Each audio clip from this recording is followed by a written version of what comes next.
But yeah, I'm a Delta guy, so I'm a Delta Platinum. Not to flex on you guys, but I'm flexing on you guys, which is also not a flex. If you're the highest tier of any airline, that just means you don't see your family. That's all that means. That means you're a stranger when you come home, and your phone doesn't remember the Wi-Fi. That's what that means. You fly a lot? I work for sales. I actually travel 100%. Yeah. Oh, wow, all right. You're like Del Griffith from Planes, Trains, and Automobiles. You're just going around. Shower curtain rings? What are you selling? What do you sell? Sorry, that's my favorite movie. I'm gonna reference Planes, Trains, and Automobiles, especially around this time of year. What are you working? What's your company? I work for luxury real estate marketing. Luxury real estate marketing. Whoa. All right. But you're not a realtor. No. Okay, so you come in and you're like, what if we put a ficus over here? Yeah? Nice. Yeah. This mansion isn't selling. What about this lamp?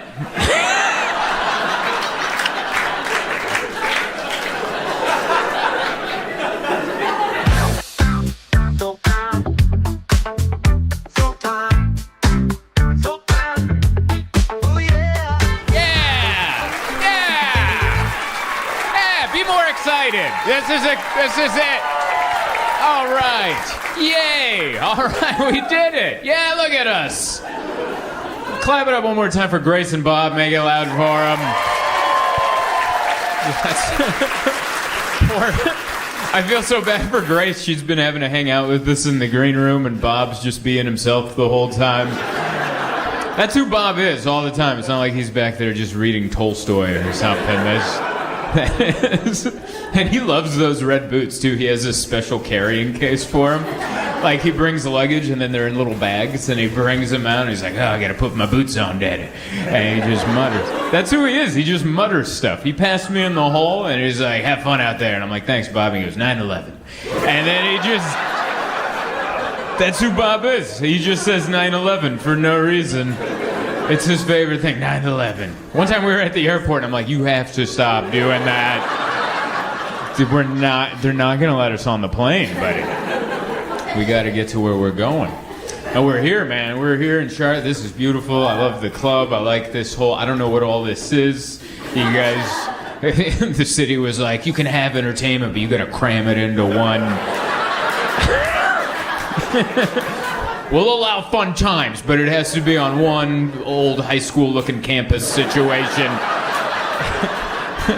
with different parking lots. Right now you're in faculty parking, that's where you are. And then elementary schools at the end. You look confused. Are you following along? Everything's, I'll bring you along. It's weird here.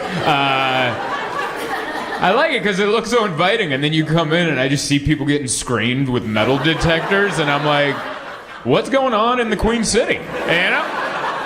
I've been here since yesterday. I'm trying to get the vibe. I can't tell what's going on. I don't know. Everyone's like, yeah, it's great here. It's wonderful. Can you walk me to my car? And I'm like, well, which one is it? And even now, I brought it up. You guys are like,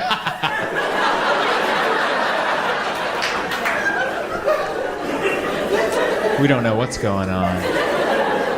I mean, I like it. I can't judge one way or the other. I've only been here 2 days. I've been enjoying it. I've been staying in the hotel, and it's really nice. Bob gave out our hotel, gave out his room number. That was pretty wild. That's his accurate room. Wow. All right, Bob. I'm just picturing him in his room. No pants, just holding a shredder. Just... Someone's coming into 319. Oh, I love Bob, man. That's my buddy. Oh, he's my favorite. I love that guy. But yeah, I haven't done anything. I'm just not, and I should be more excited, but this has been a long trip. This one started on Tuesday. I started in Richmond, Virginia, and then went to Virginia Beach, and then Myrtle Beach, and now here. And even Monday I was home, but the Sunday I was in Raleigh, and then Columbus. So like I was home for one day, and my wife's like, I miss you, and I'm like, me too, bye. And then I left again, and I'm so tired. Like I'm just in a hotel. I don't remember what floor I'm on. I've eaten at so many Paneras this week. So many, because I want to eat healthy, and I don't know if it is, but it seems like it is. Like there's a salad, and they're like, you want a loaf of bread with that? And I'm like, yeah, dude, I guess. So I'm just there eating a salad and a loaf of bread and a coffee, just because I don't want any of this to make sense. And just sipping. And I don't know if you guys eat at Panera's as much as I have this week. Do they have the most elderly employees of any fast food establishment? Every other fast food place is like teenagers working there. And every Panera I've gone into, can I help you? And I'm like, what are you doing here? They closed the library. What is going on?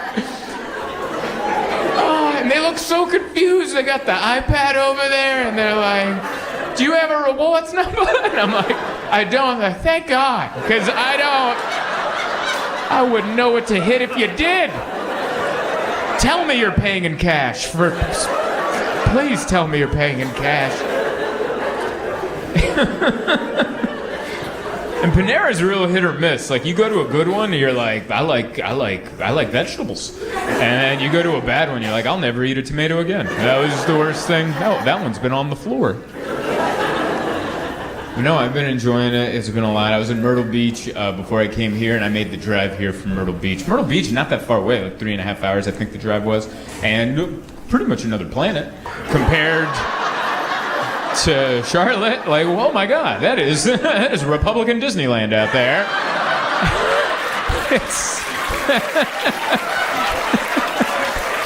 It's wild. It's just golf and fireworks. And free. I think you can drive drunk there. I think you can, as long as you don't break the speed limit. They're like, we'll allow it. Welcome to Myrtle Beach. It's freedom, baby. At 30 miles an hour. All right, they got one speed limit. It is 30. But I like it. I like the track. I like going around, seeing different people and seeing different stuff. It's been a whirlwind this week. I flew from Virginia Beach to Myrtle Beach because that was like a 5-hour drive, and I'm like, I don't want to do that. So I flew American, which I don't normally fly American. I'm a Delta guy. I'm not trying to split the room here. I know where we are. We're in Charlotte. This is American Airlines country, and I'm just a Delta guy. That's all. We made our decisions when we started flying, and you can't go on both teams because you're trying to collect the points and you're trying to make it to the top. Like I have a Delta. I'm a Delta Diamond Medallion. That's as high as you can get on Delta, which isn't an accomplishment. Like I thought it was when I was gold. I'm like, I'll get up there. Then I was like platinum. I'm like, I'm going to get up there. Now I'm diamond. And all it means when you're at the top is that you don't see your family. That's all that means. If you ever meet someone that's the top tier of whatever airline, that means that guy is a stranger when he comes home and his phone doesn't remember the Wi-Fi. All right? That's... You know how long you have to be away to where your phone's like, we don't know this Wi-Fi. I'm on the road a lot. But I had to fly American, and I normally don't like to fly it. I've done it in the past. I don't like it because they make you connect in Dallas-Fort Worth. And I don't know what DFW stands for other than you're spending the night at a Holiday Inn. I've been stuck in Dallas-Fort Worth, and it's not even American Airlines' fault. It's just they have weather there. They have thunderstorms, and the airplanes don't work. And in the thunderstorms, they're like, we can't do that. It's too much. Whoosh, And I've been stuck there multiple times. The last time I was stuck there, I was with my wife. She was like, let's go American. And I'm like, I've been stuck in Dallas too many times. Let's not do it. She goes, let's just go. Let's do it. And then we did it, and we made the flight. We made the connection, hopped on the plane. I'm like, oh my God. I didn't say it out loud, just in my head. I'm like, oh my God, we're going to get the hell out of Dallas. This has never happened before. And as soon as we all sat down, everyone started getting alerts on their phone from American Airlines with a rescheduling for tomorrow morning. And everyone's like, oh my, everyone started grumbling and yelling. And then the flight attendant got on and she's like, hey, I've been hearing a lot of like the flight's been rescheduled. Just so you guys know, we haven't gotten word of that. So as far as we know, we're going. And everyone's like, woo! Broke into an applause break. And then like 3 seconds later, we just got the alert. We are staying in Dallas. And everyone cried. And they shipped all 150 of us to the same Holiday Inn Express. And we're all just in line. And it's the night shift at a Holiday Inn Express. That check-in person's like a ex-con. And that's why they put him on the night shift, because it's the easier shift. There's not a lot of traffic. So that guy's like, what? Oh, I don't even know how to make keys. Like, that guy's got to make keys. And so now we're in the line 150 deep, and I'm not making this up, the fire department showed up. The fire department showed up while we're in line, and he's like, and they're like, hey, is someone stuck in the elevator? And the guy at the front desk is like, what? And he's like, we got a call that someone's stuck in the elevator. He's like, I don't know, I got keys to make. He ignores the fire department. They go around the line, go to the elevator, bust it open. There's 2 people that were stuck in there. And we couldn't we had to take our luggage up 4 flights of stairs because the elevator's on the fritz. And that's why I don't fly American. And because I've had that story too many times. But I had to fly it because I was trying to get from Virginia Beach to Myrtle Beach, and it was the best situation. And I was so nervous the night before. I was FaceTiming my wife. I'm like, I gotta fly American Airlines. And she's like, what's wrong with that? I'm like, I'm Delta. She goes, so? I'm like, they don't know me. They don't know my preferences. They don't know who I am. I'm worthless to them. I got my ticket. I'm zone 6. What the hell does that even mean? I didn't even know it went up to 6. What am I, sitting down below? Where am I going? I was so nervous. And I had to check my bag. I got my big suitcase with all my merch and stuff that I sell. And then I went to go check my bag in, and they're like, that's $40, which normally for Delta, I get it for free because I'm a diamond, whatever. And I understood that, and I'm like, there's my $40. And then I weighed it, and they're like, oh, it's overweight. And they're like, it's going to be an extra $100. So it cost me $140 to check my one bag. And I was like, okay. And then as I was leaving, I was like, wait a second, my flight cost $92. And I ran back, I'm like, excuse me, can I buy my bag a seat? Is that... like, that should be an option. Why is it cheaper up there? Let me buy my fat bag a seat and I'll strap it in. And they're like, that is not how it works. So, it's been a situation. It's been a whirlwind. I've been enjoying myself. I don't know what people think of being on the road is like. I think sometimes people think it might be glitzy. They're like, oh, it must be so fun. You must be out every night. Woo!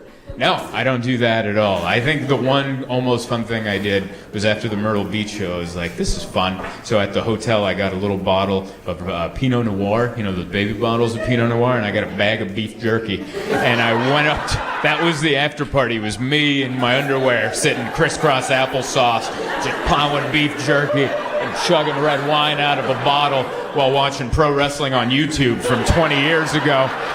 And I'm like, I've made it. This is just how I thought it would be. And next morning I woke up with a bellyache. That part of my life has changed. That has changed. Last week I was working in Raleigh, and the kid that was opening for me, he was 21, and all weekend he was pushing the cheeseburger on me. He's like, this club makes an excellent cheeseburger. And I never ordered it on the last day. He's like, are you going to get the cheeseburger? And I'm like, I can't, because I'm flying home tomorrow. I got a buddy in town, and I'm having a cheeseburger tomorrow. And I just remember him looking at me so confused, like, what does tomorrow's cheeseburger have to do with today? And I'm like, oh, it has a lot to do, all right? You get to a certain age, you got to plan out your burgers, all right? If I'm having a burger on Sunday, I got to eat salads for the 3 days leading up to that. Otherwise, my wedding ring won't come off, okay? This is my salt barometer. I can tell how I'm doing with sodium, depending on how flexible my wedding ring is on my little phalange here, to steal a word from Bob. You caught that. I like it. But yeah, it's so I'm trying to be healthy. I'm doing my best. I went to the gym. I quit pretty quick. I just don't have the motivation anymore. I don't know, like some people have it. Some people are like, and I'm like, come on. You know? Like I went, I got dressed, I looked in the mirror, I'm like, that's fine. And I left. You ever have that? You're like, I'm gonna get a workout, and I'm like, I don't know if that mirror's telling the truth, but that looks good to me. See you later. But yeah, it's been an interesting week. I've been keeping up with the news. I've been trying to do that. I don't know if you guys were raised the way I was, but I remember all my teachers in school were like, keep track of the news because that's how you stay informed. And now I've been keeping track of the news, and the headlines are so wild. I'm like, I don't think this is good for anybody. Like, none of it makes any sense. I read this week. I read that North Korea sent soldiers to help Russia invade Ukraine. That sounds made up. But apparently it's true. Do you have any idea how crazy that is? Like, especially, imagine you're a North Korean soldier. You live in North Korea. You probably don't even know that there are other countries. All you know is North Korea. Like, North Korea, Kim Jong-un, he doesn't poo. That's all you know. And then they ship you out to another country. You're like, what the hell is this? And then some Russian guy in Russian's like, attack that guy. And you're like, that guy? Yeah, that guy. Don't shoot this way. Shoot that way. Don't shoot this way. Like, look, you guys look the same. But all right, I guess you guys look like you could be related if they gotta like pantomime that way. But not so much this way. And then I read that South Korea is now supplying weapons to Ukraine to fight the North Korean Russian invasion, and I'm like, is North and South Korea having a war in a neutral location?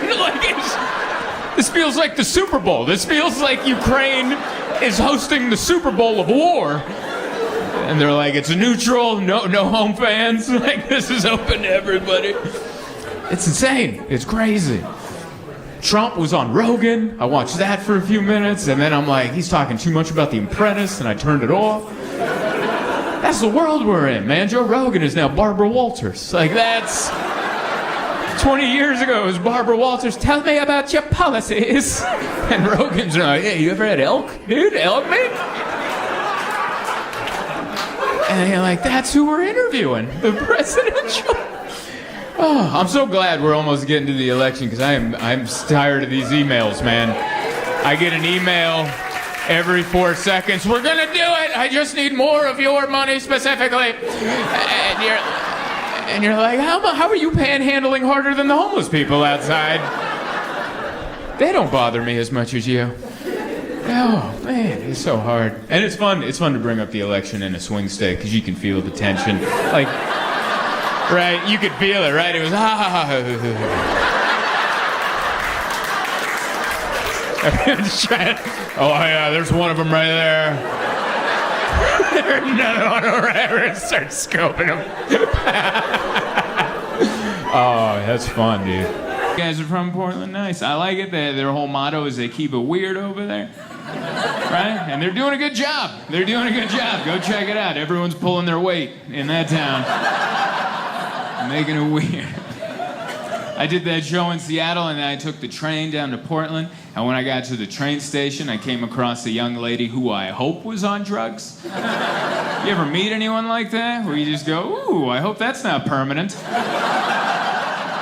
I hope that was a decision. I hope you decided for that to happen. I hope you're having a great time while the rest of us are mortified for you. This is what she was doing. She was lined up against the street sign, just doing this right here, just going, And I'm like, which drug is that one? I've never seen this before. I'm trying to walk by while she's doing that. She sees me and she yelled at me. She goes, you look like Jesus. And I said, thank you, and I kept walking because you don't slow down for that. You don't keep that conversation going. You cut that off right there. You go, thank you. You just reminded me I don't walk fast enough. I appreciate it. So I'm trying to walk off. She yelled at me again. She goes, throw me a blessing, Jesus. I was like, oh. Well, I can't let my children down. I I gotta throw this girl a blessing. What if this is a big day for her? What if this is where she turns her life around because she got to meet who she thinks is Jesus at the Portland train station? I can't leave her hanging. This could be a monumental day in this woman's life. I have to throw her a blessing. Here's the problem, though. I've never seen a blessing thrown. I've never seen it go down. Is it underhand? I've never seen it happen. So I had to think quick. I had to think on my feet. This is what I came up with. I just turned and pointed at her and went, "You got it." That's how I threw my first blessing.